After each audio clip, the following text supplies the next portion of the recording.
Então vamos lá para a nossa aulinha.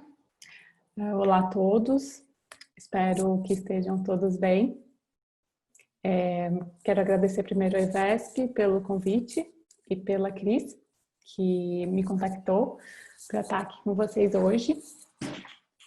E meu nome é Lilian Vieira, eu sou nutricionista, formada em 2006 pela Universidade Federal de Santa Catarina e sou mestre em Ciências do Movimento Humano. Eu trabalho com nutrição esportiva desde 2006, já trabalhei com futebol profissional e várias outras modalidades. Hoje eu trabalho em clínica, atendo atletas profissionais, amadores, sedentários.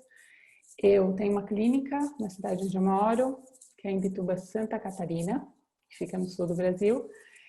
E atendo também em São Paulo, na clínica Nutrix, de nutrição esportiva de excelência. Bom, fui convidada para estar aqui hoje, abordando um assunto super delicado, super complexo, que está tendo uma certa importância hoje na comunidade científica. Vou abordar hoje o REDS, que é a Síndrome da Deficiência de Energia Relativa nos Esportes, que vem da sigla em inglês Relative Energy Deficiency of Sports, que na verdade é um sinal de alerta, sim, para a saúde e performance do atleta, que eu vou mostrar para vocês um pouquinho nesse tempo que a gente vai estar junto. Bom, sempre quando eu vou falar de nutrição esportiva, eu gosto de conversar um pouquinho sobre as bases. O que realmente importa para a gente alcançar a maior performance. Não tem dúvida que o atleta, o maior objetivo é o alcance da maior performance. Eu trouxe aqui 2 atletas de renome nacional que têm chance de medalhas olímpicas em Tóquio no ano que vem, que é o Léo de Deus e o Augusto Nouri. Só que para a gente chegar a esse alcance da maior performance, a gente precisa ter a base, que é a saúde. Sem saúde, o atleta não alcança esse pico. Por que ele não alcança? Recuperação fisiológica. A gente precisa trabalhar em cima disso. Nós, nutricionistas, temos o poder de trabalhar com os alimentos, com a suplementação, que é muito eficiente nessa questão. Vamos pensar um jogador de futebol. Jogador de futebol do Campeonato Brasileiro, que tem jogos a cada semana, 2 jogos por semana. Então, eles têm um período muito curto de recuperação. Então, o profissional nutricionista, ele pode intervir nesse fator. Outra coisa que o atleta precisa ter junto com os profissionais que trabalham com eles, essa questão da consciência da prevenção de lesões. Imaginem um atleta do nível do Léo, do Augusto, enfim, uma lesão um pouco antes das Olimpíadas. Vai sair caro para patrocinador, né? A gente não vai ter a figura do brasileiro na Olimpíada. Então, assim, atleta lesionado não rende. Nós precisamos ter essa consciência. Outra coisa que quando a gente trabalha com atleta profissional, tá? Principalmente quando a gente começa a trabalhar com os adolescentes, eu tenho muitos pacientes adolescentes e eu gosto muito desse trabalho de reeducação alimentar, porque desde cedo a gente consegue conscientizar o atleta que quanto mais longa for a vida profissional dele, mais dinheiro ele vai ter, né? E assim, mais trabalho, né, ele vai conseguir desenvolver. E isso é muito importante, mas é um assunto delicado, porque quando o atleta ele está no ápice, ele só quer saber de performance. Então, nós temos que saber abordar o atleta para que esse fator, né, essa base, seja alcançada.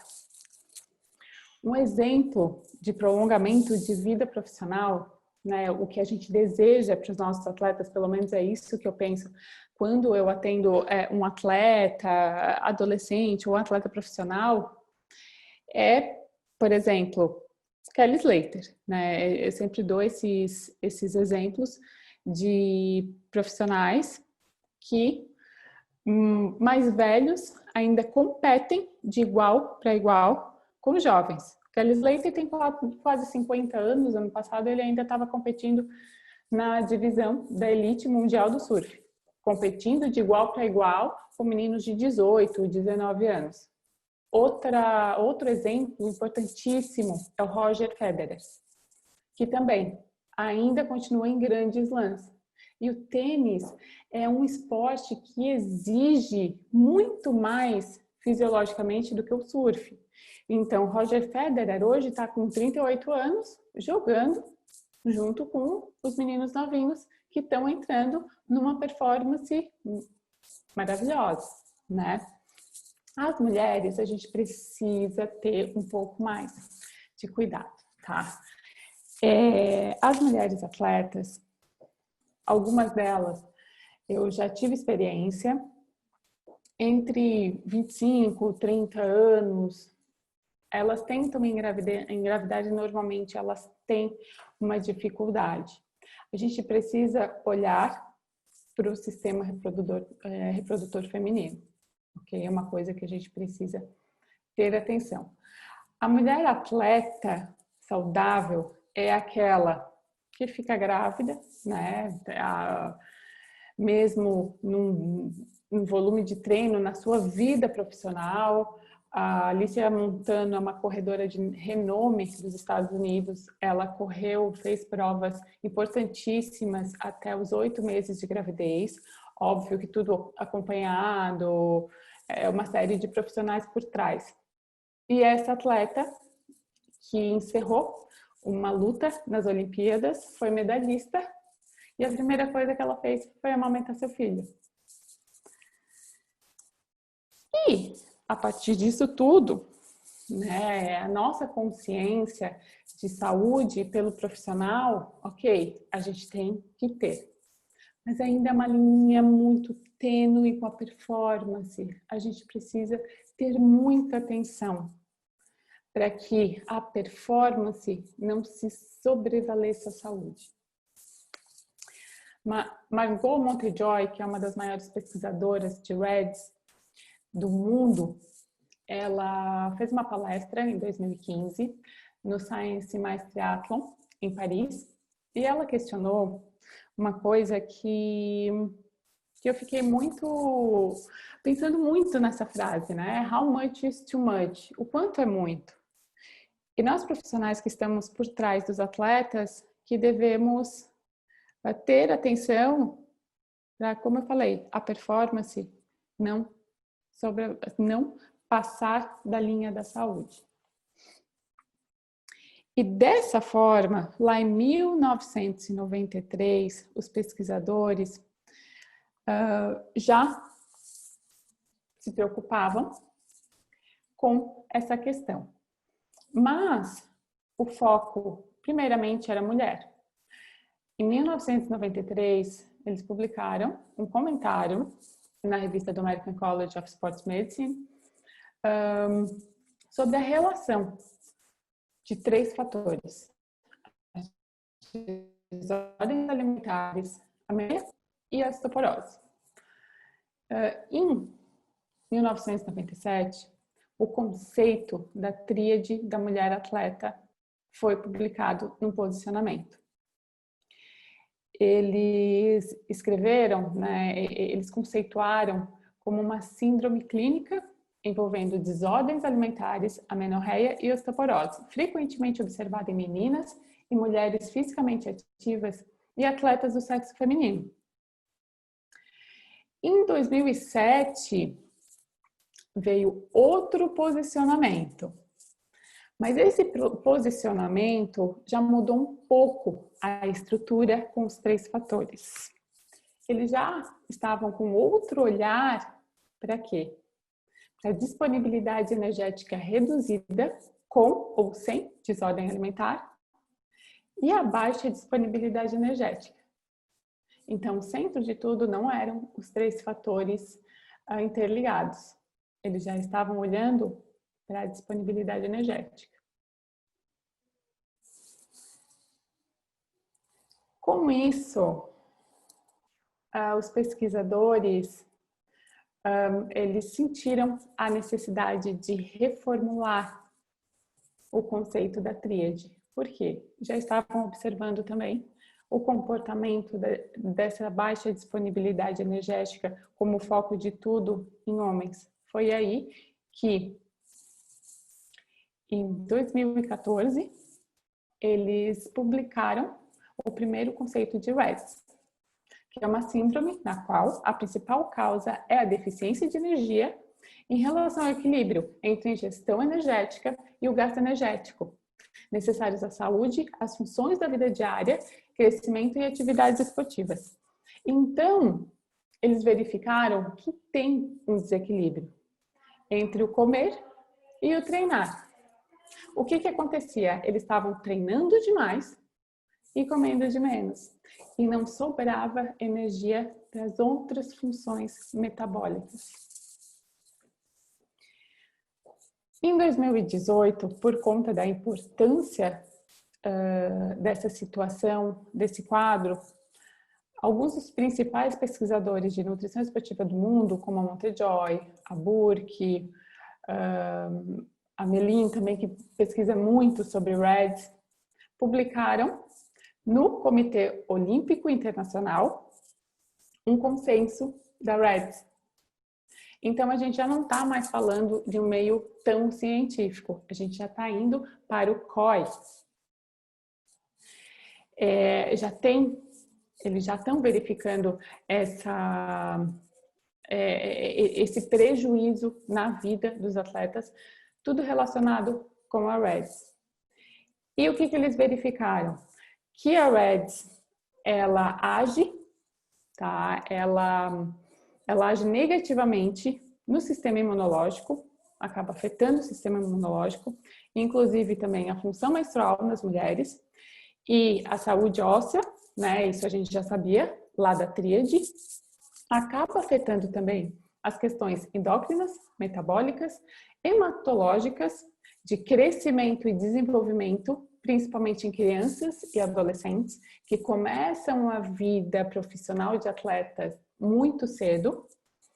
Afeta também o psicológico, o sistema cardiovascular e gastrointestinal. Aqui eu coloquei a figura do homem e da mulher, porque agora a gente já não está mais falando só de mulher. A gente está falando de homem também. Os homens apresentam REDS. Toda essa situação acaba tendo um impacto muito grande na fisiologia. O corpo, ele entra em um modo de economia de energia. Por quê? Ele precisa de energia para treinar. Ele acaba deixando de lado algumas situações de vida diária, produção hormonal. Em caso de mulheres, a gravidez é um processo que custa muito, a amamentação. Então, esses fatores, eles são muito impactados pela REDS. Aqui eu montei um quadro fisiopatológico de como a REDS atua no organismo, tá? A gente começa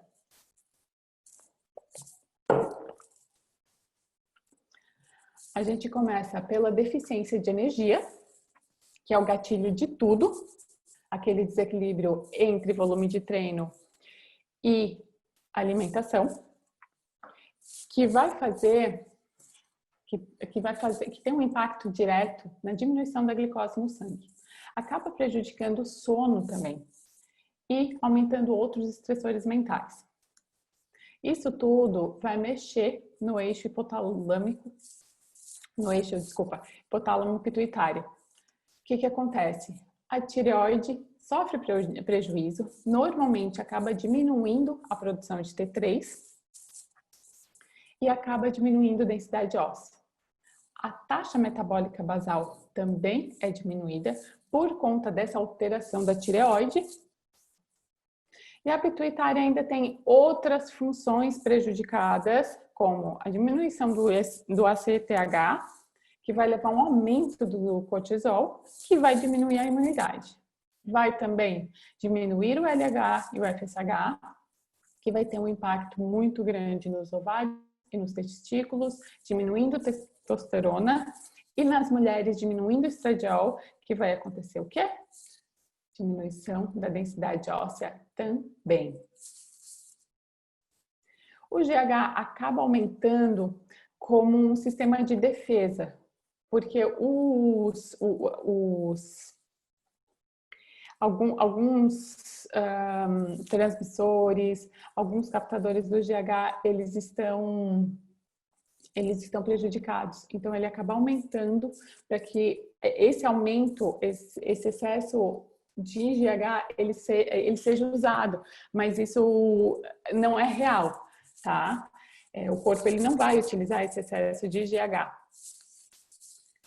Vai acabar impactando na diminuição do IGF-1, que altera a composição corporal. O IGF-1, ele é também impactado diretamente pela deficiência de energia, que vai também impactar a densidade óssea. Então, olhem só quantos fatores estão relacionados com a densidade óssea. A captação de colesterol também é diminuída, afetando mais ainda o sistema reprodutor, a produção dos hormônios, na verdade, né? O pâncreas, ele também é afetado e ele vai se adaptar diminuindo a produção de insulina e aumentando a produção de glucagon e ainda vai alterar a produção de leptina, que vai ter um impacto na diminuição do tecido adiposo. Bom, em 2018 ainda foi publicado, não é um artigo, né? É mais como um comentário. E é muito interessante porque a preocupação é tão grande com a REDS que eles citam a REDS como o topo de um iceberg. Que o problema é muito maior do que a gente enxerga. E só para vocês, né, terem uma noção de como a REDS pode impactar a vida profissional de um atleta, eu coloquei aqui um pedacinho de um vídeo que foi publicado ano passado, em novembro do ano passado, se eu não me engano, no jornal The New York Times, sobre a história da Mary Cain, que é uma atleta, uma corredora dos Estados Unidos, uma super promessa, onde, na verdade, o sistema do treinador, né, um treinador super famoso do atletismo, ele levou ela, por conta da pressão e tal, a desenvolver a REDS, que impactou muito na carreira profissional. Vou mostrar aqui para vocês.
Bom,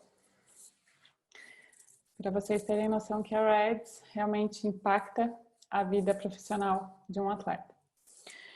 Vamos ver a incidência, onde ela aparece com mais frequência. Em corredoras, em esportes como ginástica olímpica, ginástica rítmica, que levam muito em consideração ao peso, né?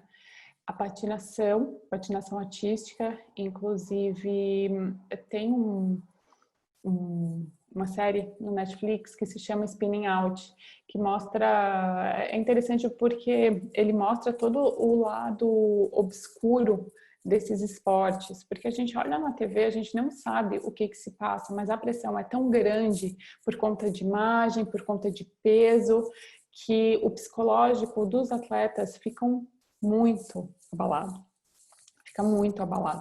Então, assim, por curiosidade, é legal ver até quem está começando na nutrição esportiva que não tem muita noção desses fatores.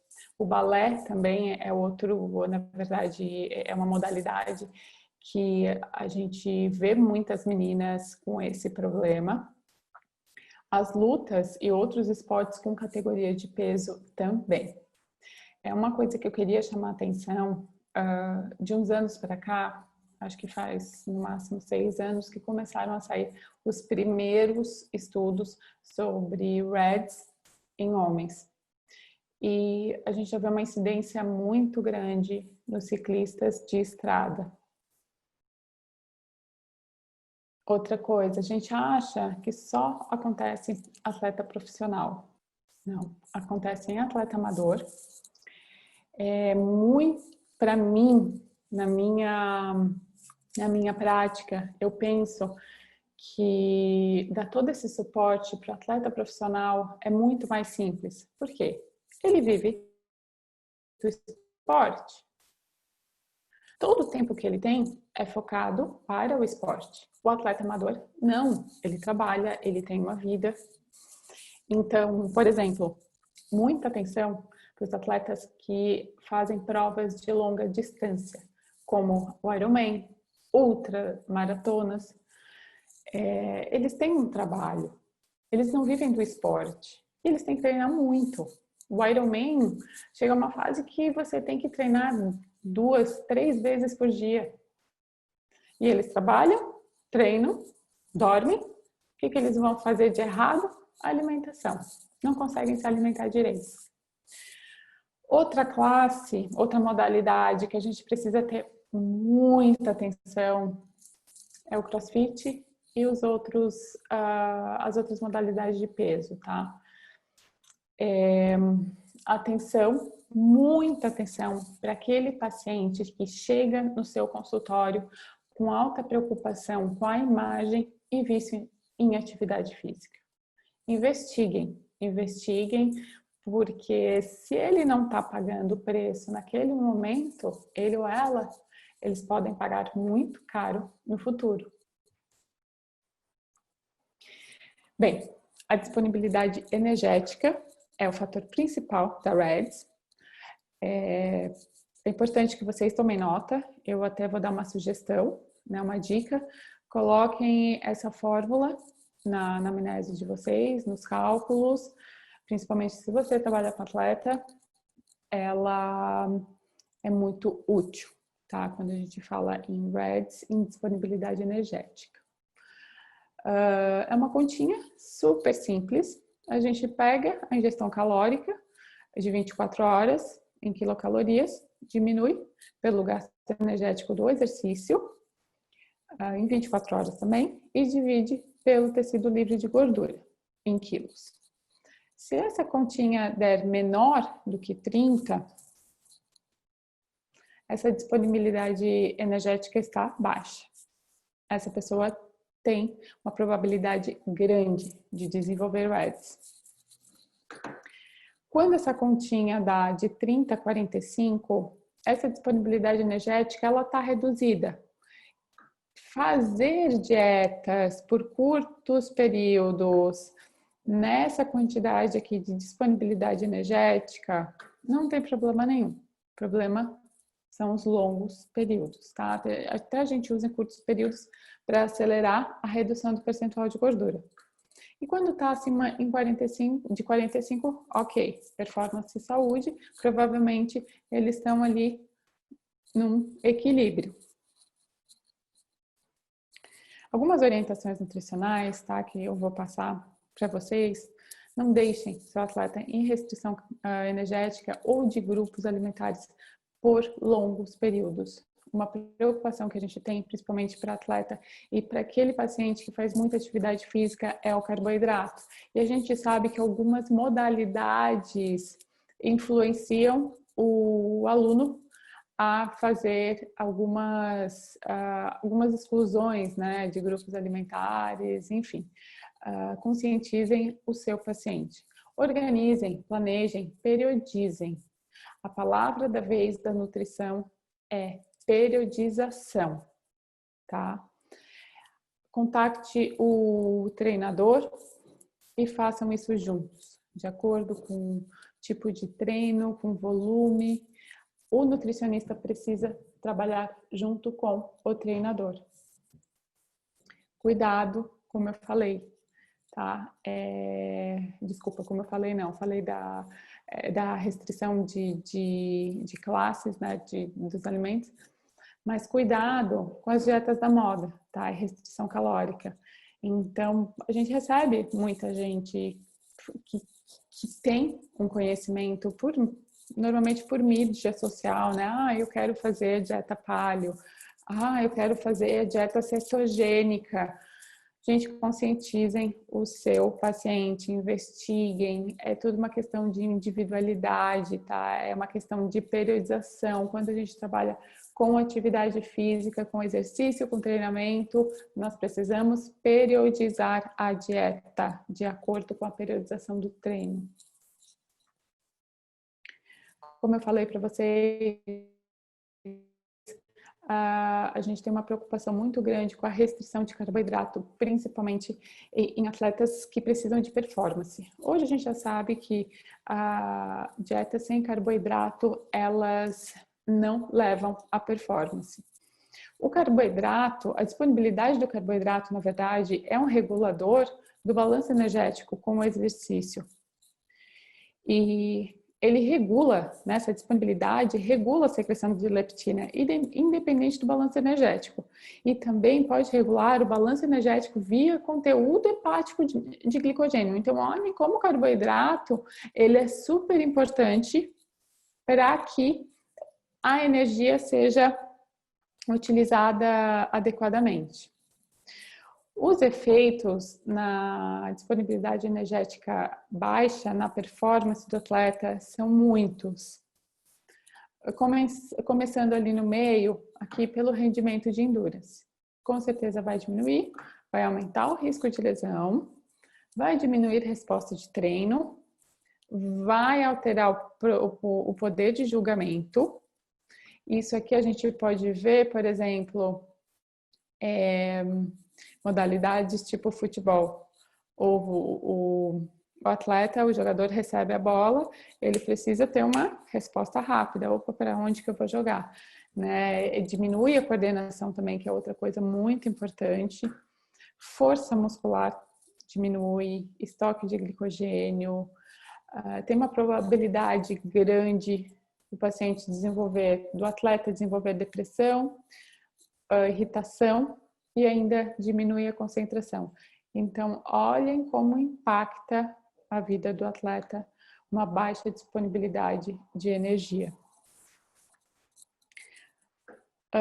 Além da Mary Cain, né, eu resolvi trazer essa atleta inglesa para mostrar para vocês.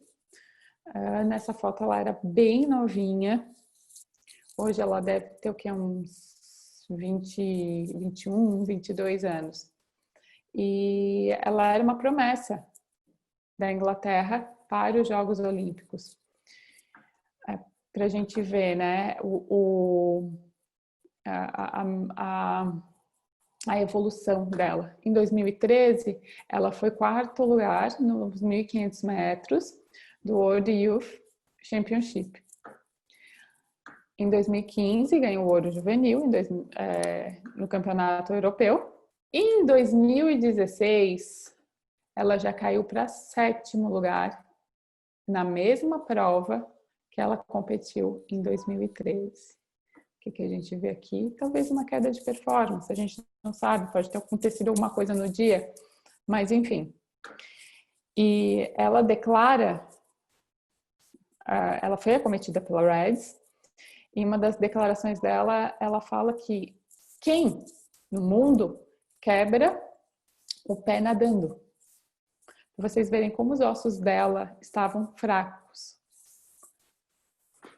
E acho que foi a primeira lesão. A segunda lesão, ela disse: eu estava sentada no ginásio e a minha canela simplesmente quebrou. Com 20 anos, ela deu essa entrevista e ela falou: eu nunca tive um ciclo menstrual.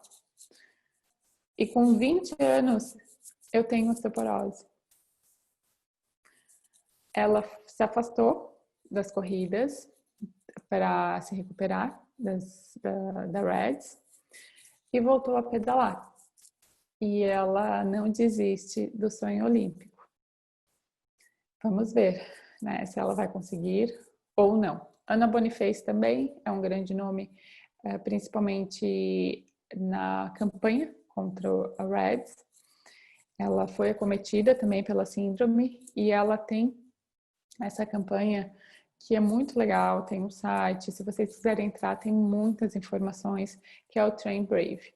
A gente já vê nos outros países uma campanha muito forte de conscientização aos atletas desse problema. Aqui no Brasil ainda está tudo muito estagnado, tudo muito fraquinho, mas a tendência é cada vez, principalmente os profissionais, entrarem na questão da prevenção.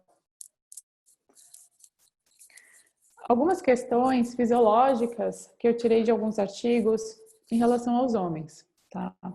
Baixa disponibilidade energética pode resultar em níveis reduzidos de testosterona e libido, além da diminuição de capacidade de treinamento. Problemas fisiológicos e problemas de performance. Eu tirei essa frase da revisão, de uma revisão que foi Ana Melin, que escreveu, também super pesquisadora de Reds.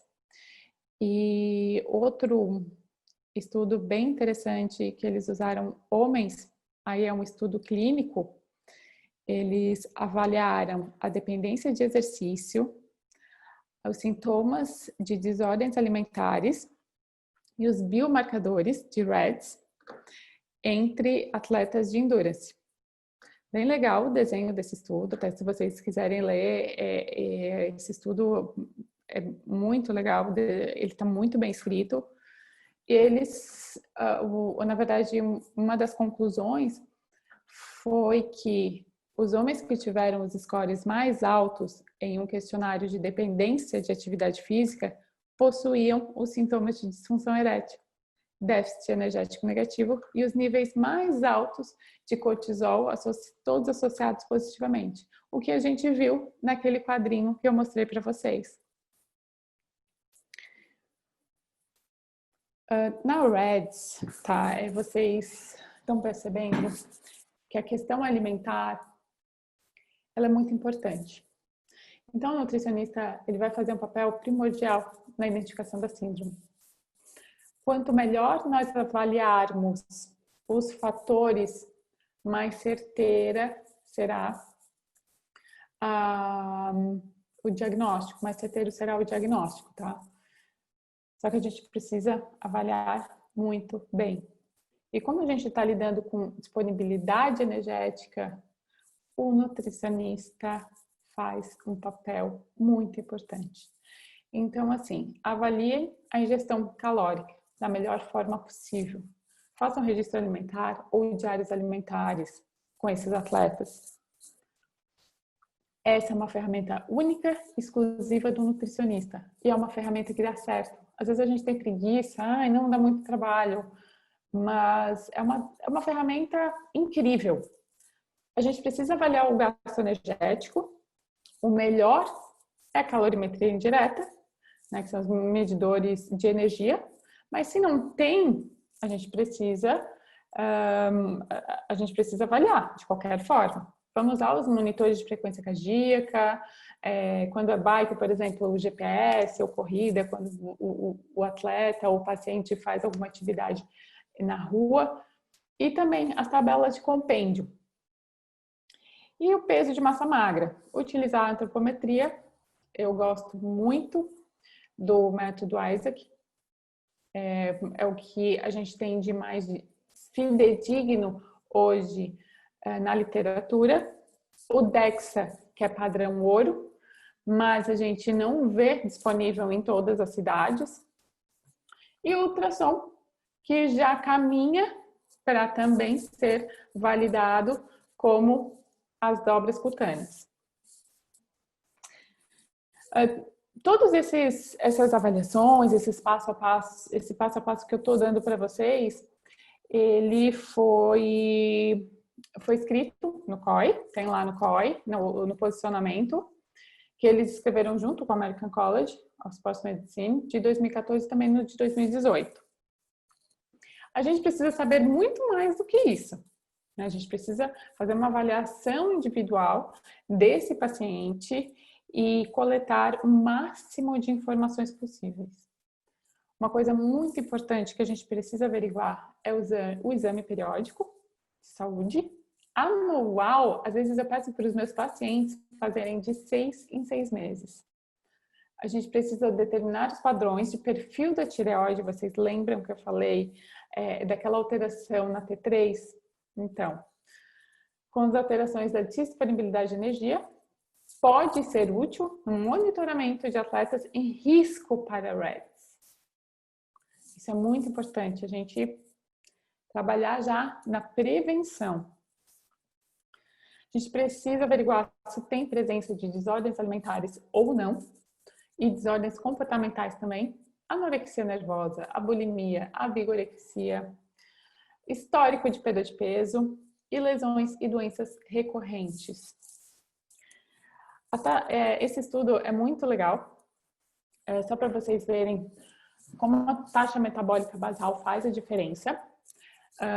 Eles avaliaram a disponibilidade energética na tríade da mulher atleta em atletas da elite, do endurance, em 2 países pequenos da Europa.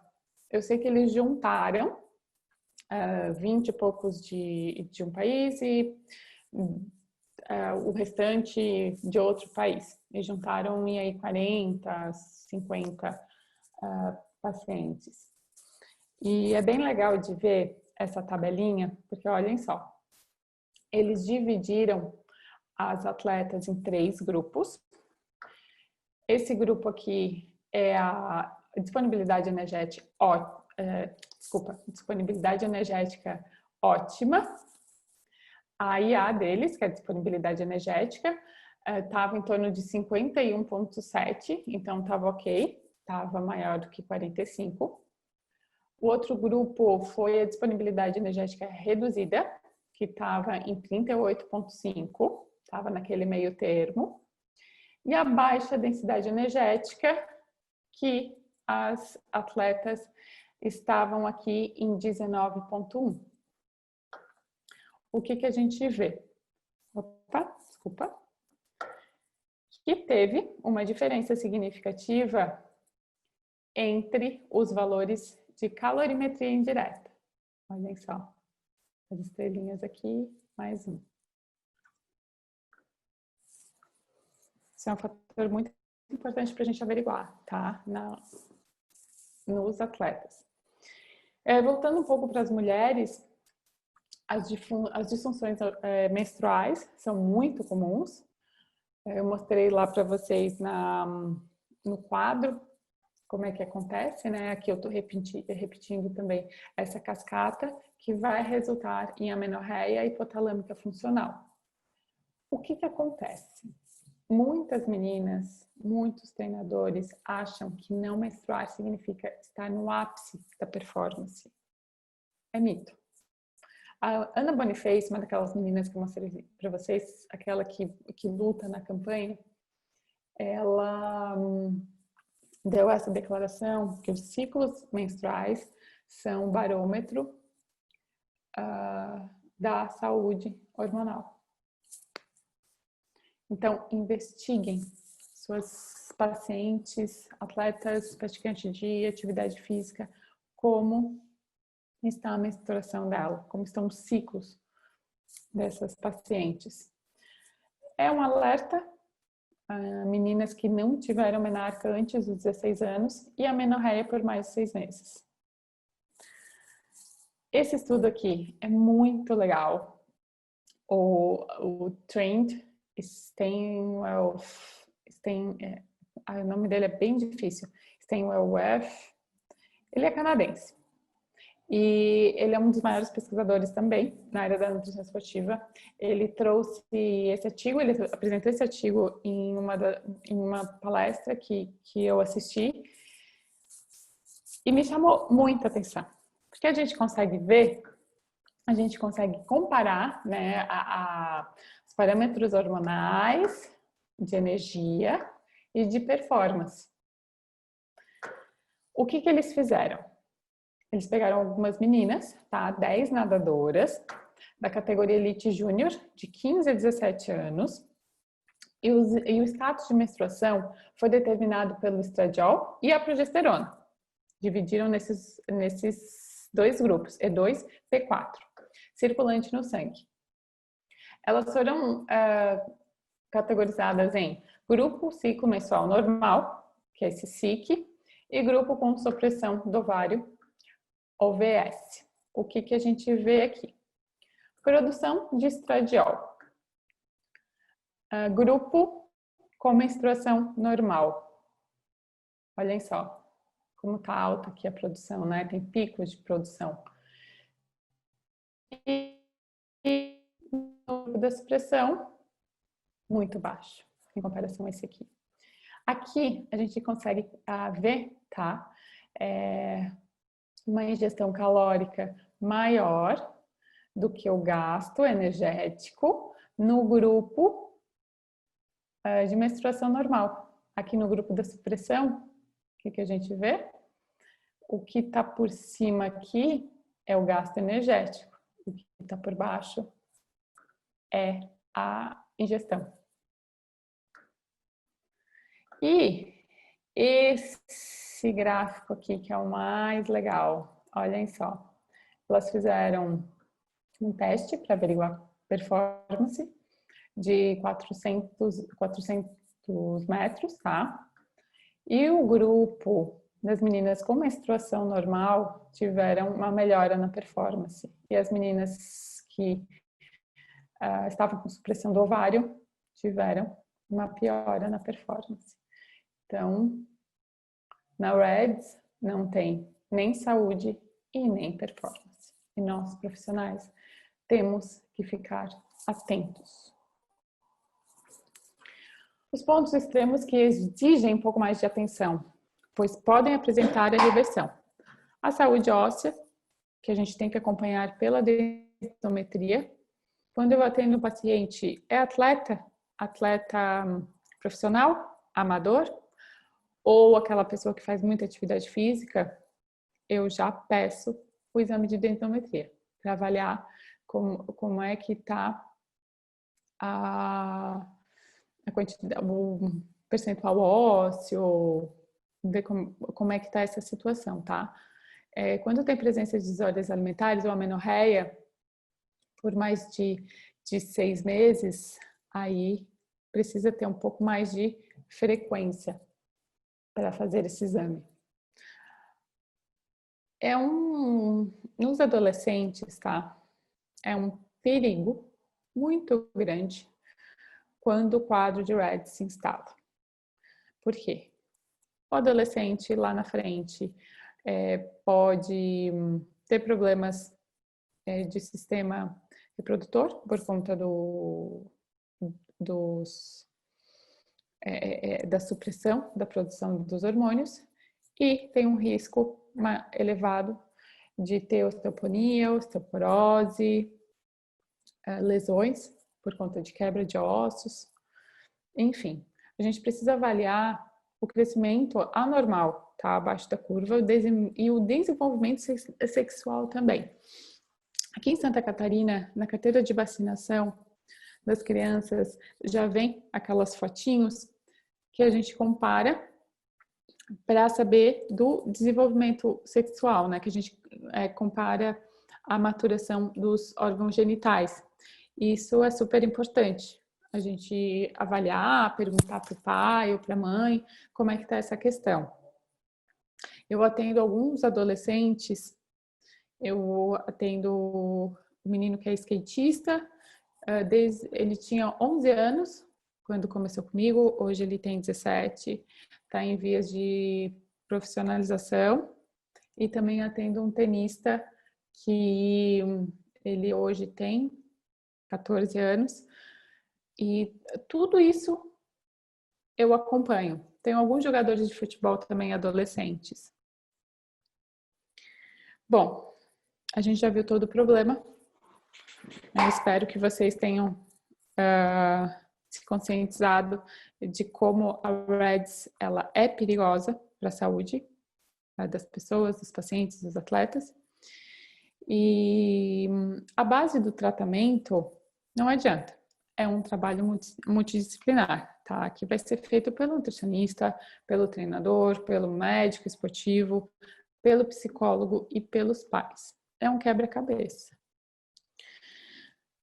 O primeiro passo, quando o paciente apresenta REDS sem o diagnóstico de desordem alimentar ou sem transtornos psicológicos, a gente pode trabalhar somente no balanço da energia, do consumo e do gasto energético, tá? Então, aqui, nesse caso, o nutricionista e o treinador trabalham tranquilos, tá?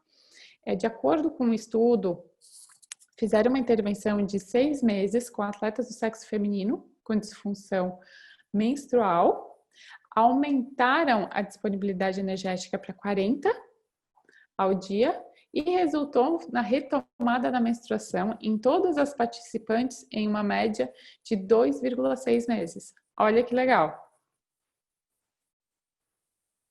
Aqui é outro estudo que foi feito com ciclistas e foi muito legal. É outro estudo assim que o desenho do estudo tá muito bem feito. E eles fizeram uma reeducação alimentar por 6 meses. Na verdade, eles randomizaram, eles fizeram grupos, na verdade, eles avaliaram os atletas que tinham um potencial para o REDS e os outros não. E eles concluíram que essa estratégia utilizada pode melhorar a saúde óssea, o bem-estar e o desempenho de ciclistas do sexo masculino. Faltou ali, tá? Mas pode ser necessário apoio psicológico para ajudar alguns atletas a mudarem, ficou errado ali também, de comportamento. O psicológico pega muito. Se o psicológico tiver algum prejuízo, se tiver alguma alteração, o nutri mais o treinador não vão dar conta.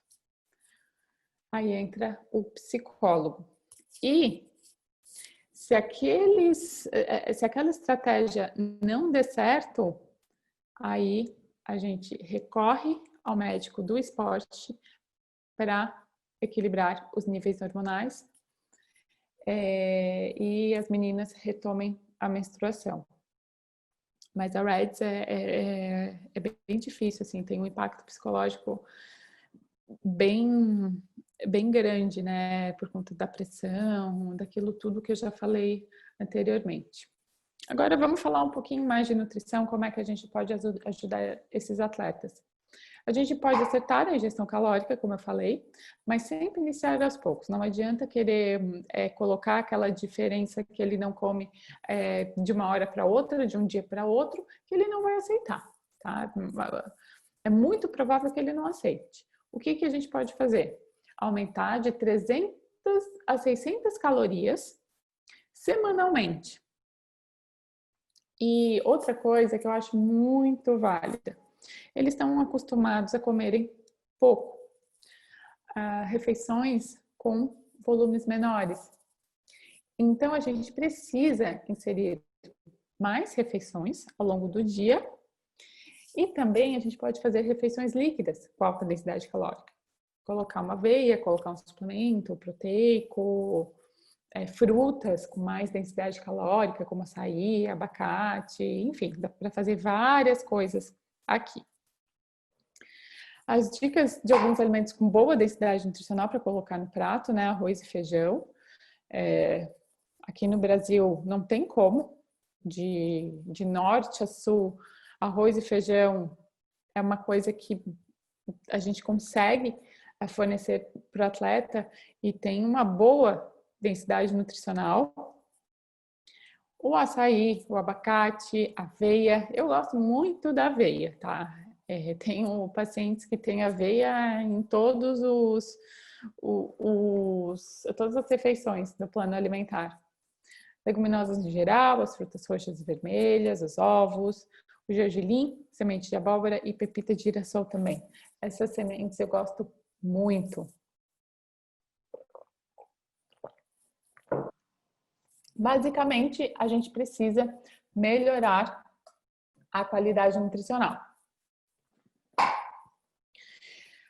A gente precisa conscientizar o atleta de que ele precisa comer todos os alimentos saudáveis, conscientizem, expliquem para ele para que serve o carboidrato, para que serve as proteínas, os vegetais, os legumes, as verduras, as gorduras boas, os temperos que tem alguns têm um alto teor anti-inflamatório, alguns alimentos característicos que vão se influenciar na performance, como a beterraba, a tart cherry, que aqui no Brasil é um pouco cara, mas assim, às vezes a gente consegue comprar aqui no sul só na época de Natal.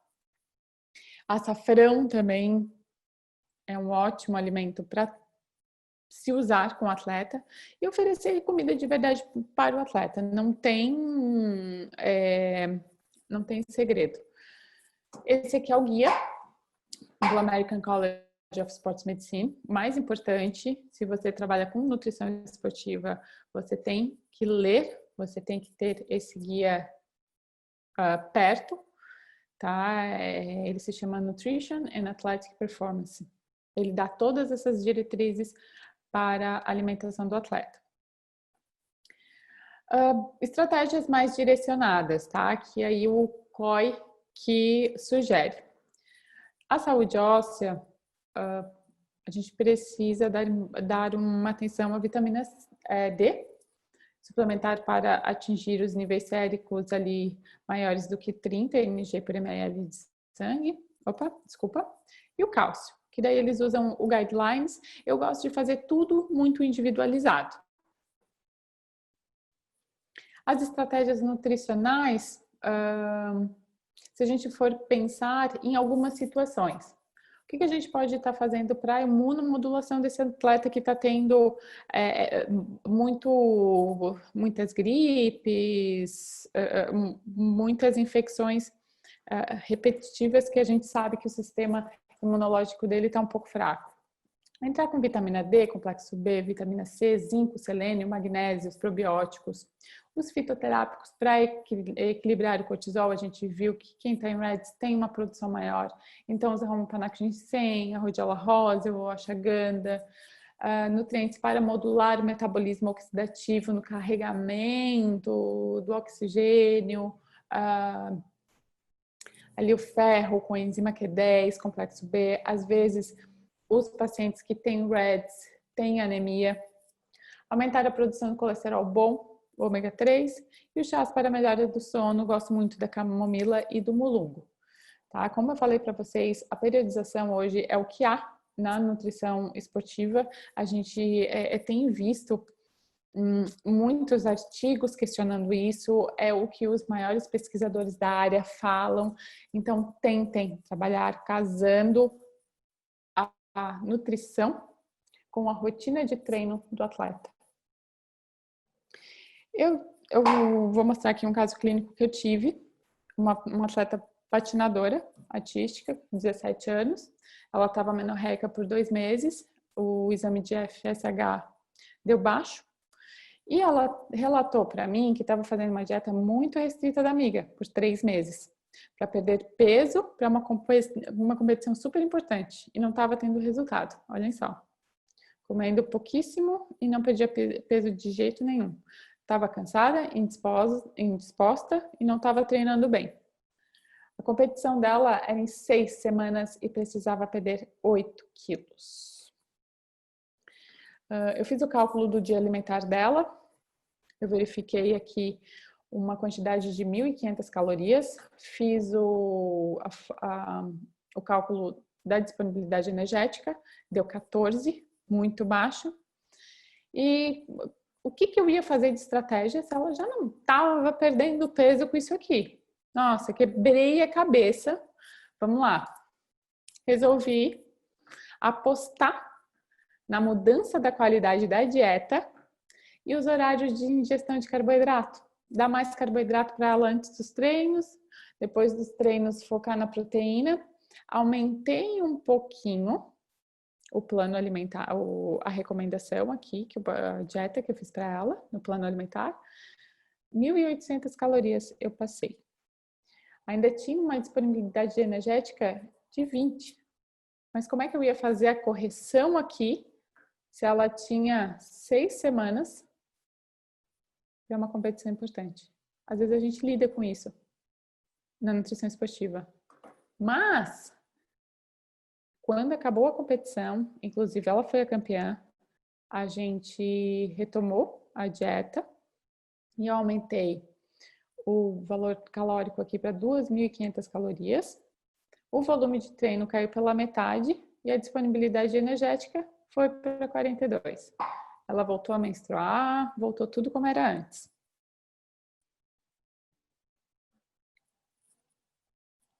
Bom, vou passar aqui o final do videozinho da Mary Kay.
Bom, só para vocês terem uma ideia de como essa síndrome pode impactar o futuro de uma atleta brilhante, a gente precisa prevenir, porque remediar já é o extremo.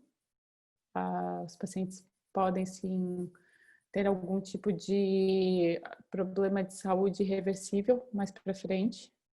E alertar também os nossos colegas, toda a equipe, tá? Porque o assunto é sério e está ganhando cada vez espaço na mídia. Imaginem, esse vídeo foi publicado no The New York Times, um dos maiores jornais do mundo, né? E esse, na verdade, foi um texto publicado, né? Agora, acho que foi em fevereiro desse ano, comentando que agora é o tempo da revolução dos esportes, da revolução na cultura dos esportes e dos sistemas para melhorar a saúde do atleta e da performance, né?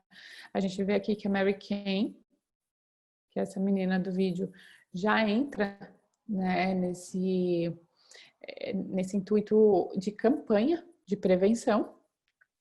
E em maio agora eu estava dando uma olhada sobre as matérias sobre a Reds e apareceu que ela já